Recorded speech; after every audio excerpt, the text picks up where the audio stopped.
चलिए आगे बढ़ते हैं और अब बात कर लेते हैं सुनीता विलियम्स की। सुनीता विलियम्स जो बीते 46 दिनों से स्पेस स्टेशन पर फंसी हुई हैं। 5 जून को वो रवाना हुई थी और एक हफ्ते के बाद उन्हें धरती पर वापस आना था, लेकिन इसके बाद वो वहीं पर फंस गई। लेकिन अब उन्हें सुरक्षित धरती पर वापस लाने के लिए अब नई प्लानिंग की जा रही है। अब क्या वो प्लानिंग है, रिपोर्ट के जरिए आपको दिखाते हैं।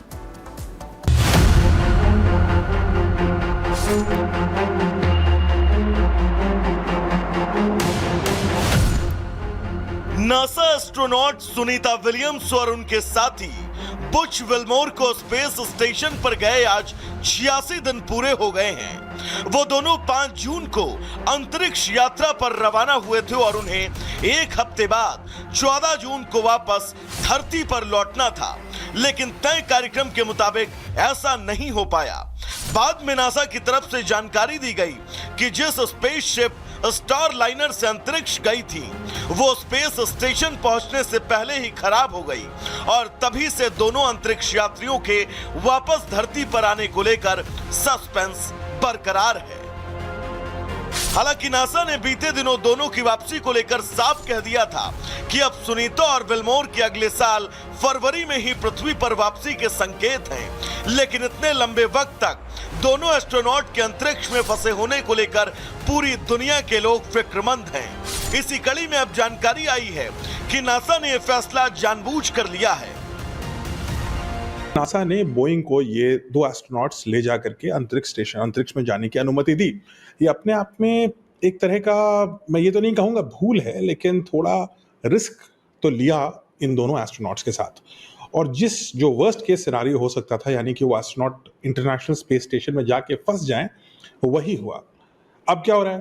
अब जब ये गलती पता लग गई बोइंग की और सुनीता विलियम्स अंतरिक्ष स्टेशन ISS में थी, उसके बाद भी बोइंग और नासा लगातार कोशिश ये कर रहा था कि इसी यान में उसको वापस ले आए, बनिस्बत इसके कि एक रेस्क्यू मिशन हम तुरंत उस पे हम लॉन्च करें। वो हमने नहीं किया। दरअसल साल 2003 में भारतीय मूल की अंतरिक्ष यात्री कल्पना चावला अंतरिक्ष से वापस धरती पर लौटती हुई हादसे का शिकार हो गई थी। कल्पना को वापस लाने वाला स्पेस शटल कोलंबिया पृथ्वी की कक्षा में आते ही आग का गोला बन गया था, जिसके चलते कल्पना समेत 6 और अंतरिक्ष यात्रियों की मौत हो गई थी।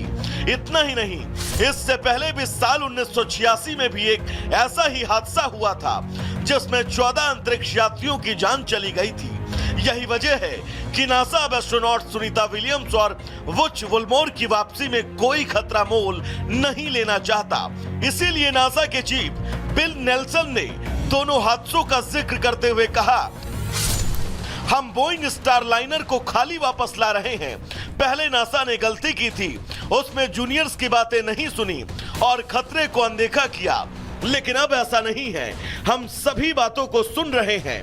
इसीलिए अब सुनीता और विच को हमने फरवरी 2025 में वापस लाने का फैसला किया है। वहीं इसके बीच सुनीता विलियम्स और बुच विल्मोर को अंतरिक्ष में ले जाने वाले स्टार लाइनर कैप्सूल की वापसी की डेट भी सामने आ गई है। नासा और बोइंग ने जानकारी देते हुए बताया कि स्टार लाइन कैप्सूल 6 सितंबर को रात में स्पेस स्टेशन से अलग हो जाएगा और 7 सितंबर को स्टार लाइनर सुबह करीब 10 बजे न्यू मैक्सिको के व्हाइट सैंड्स स्पेस हार्बर में लैंड करेगा।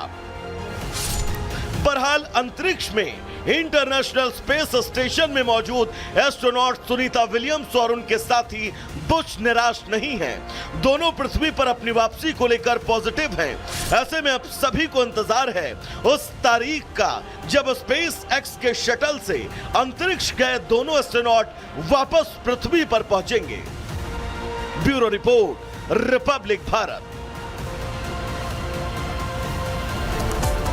तो एक लंबा समय बीत चुका है सुनीता विलियम्स और उनके साथी विल्मोर के अंतरिक्ष में फंसे हुए, लेकिन उनको लाने के लिए जल्दबाजी इसलिए भी नहीं दिखाई जा रही है क्योंकि इतिहास से अब सबक ली जा रही है। दरअसल कल्पना चावला के हादसे से अब सबक ली जा रही है, एहतियात बरते जा रहे हैं। देरी की वजह है कि स्पेस से सुरक्षित वापसी, और यही वजह है कि फूक फूक कर नासा की तरफ से भी कदम रखने की कोशिश हो रही है ताकि किसी भी तरीके से कोई तरह की अनहोनी की खबर सामने न आए। इसके अलावा कोलंबिया हादसे के बाद नासा अब पूरी तरीके से सतर्क नजर आ रहा है। साल 2003 की बात करें तो कल्पना चावला हादसे का शिकार हो गई थी।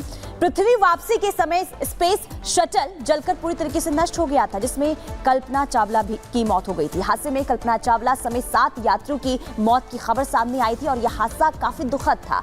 हादसे के बाद नासा अब सावधान हो गया है। नासा चीफ ने सुनीता की वापसी पर यह कहा है कि हम सुनीता विल्मोर की सुरक्षित वापसी चाहते हैं और यही वजह है कि हम पूरी प्लानिंग कर रहे हैं ताकि हम उन दोनों को सुरक्षित वापस धरती पर ला सकें। और आइए अब बात करते हैं आतंकिस्तान यानी पाकिस्तान की। पाकिस्तान यूं तो कई बार बेनकाब हुआ है। दुनिया के अलग अलग मंचों पर भारत ने उसे कितनी बार एक्सपोज किया है। तब दुनिया को यह पता चला कि आखिरकार आतंक का साथ पाकिस्तान के साथ कैसे रहता है। लेकिन इस कड़ी में इस बार जब दुनिया के सामने पाकिस्तान एक्सपोज हुआ है तो वो हमने एक्सपोज नहीं बल्कि इस बार एक्सपोज किया है दुनिया के सामने पाकिस्तान को। अमेरिकी एनएसए ने किस तरीके से पाकिस्तान की पोल खोली, आईएसआई की पोल खोली है, इस रिपोर्ट में आपको दिखाते हैं।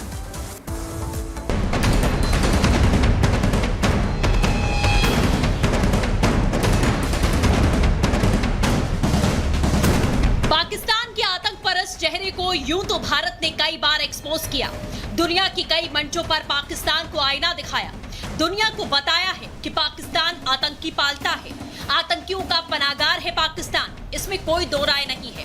और आतंकवादियों की सरपरस्ती में सबसे बड़ा हाथ किस अमेरिका ने पाकिस्तान की पोल खोल दी है। अमेरिका की पूर्व राष्ट्रीय सुरक्षा सलाहकार ने शाहबाज के मुल्क के आतंक प्रेम को सरेआम खोल दिया। ट्रंप के कार्यकाल में अपनी सेवाएं दे चुके पूर्व अमेरिकी एनएसए मैकमास्टर ने लिखा, आतंकवादियों के साथ आईएसआई की मिलीभगत।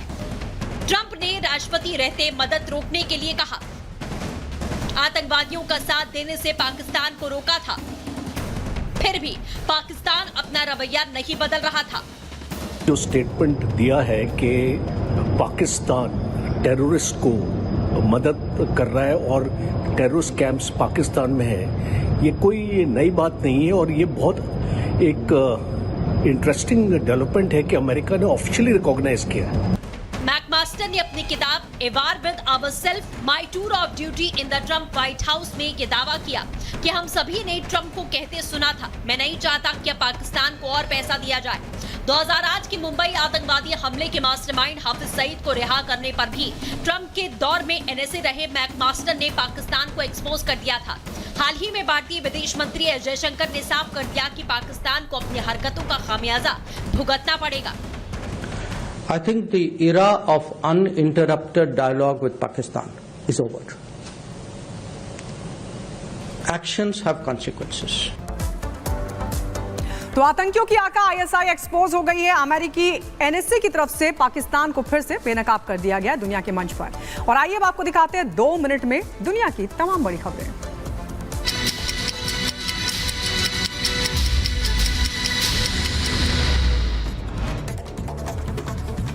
वेस्ट बैंक के हेब्रोन पर इजराइल ने हमला किया। विस्फोट के दौरान एक घर में आग लग गई। वेस्ट बैंक के जेनिन के गवर्नर ने इजराइल की घेराबंदी को हटाने की बात कही। जेनिन पर इजराइल का हमला लगातार जारी है। वेस्ट बैंक के जेनिन में इजराइल का लगातार हमला जारी है। इजराइल ने फिलिस्तीन आतंकवादियों पर हमला किया। हमले में एक हमास कमांडर की मौत हो गई। चीन की सिचुआन प्रांत और चोंगकिंग शहर के ग्रामीण इलाकों में सूखा और पानी की कमी है। पानी की कमी की वजह से खेती भी प्रभावित हुई। इधर फिलीपींस ने समुद्र में जहाज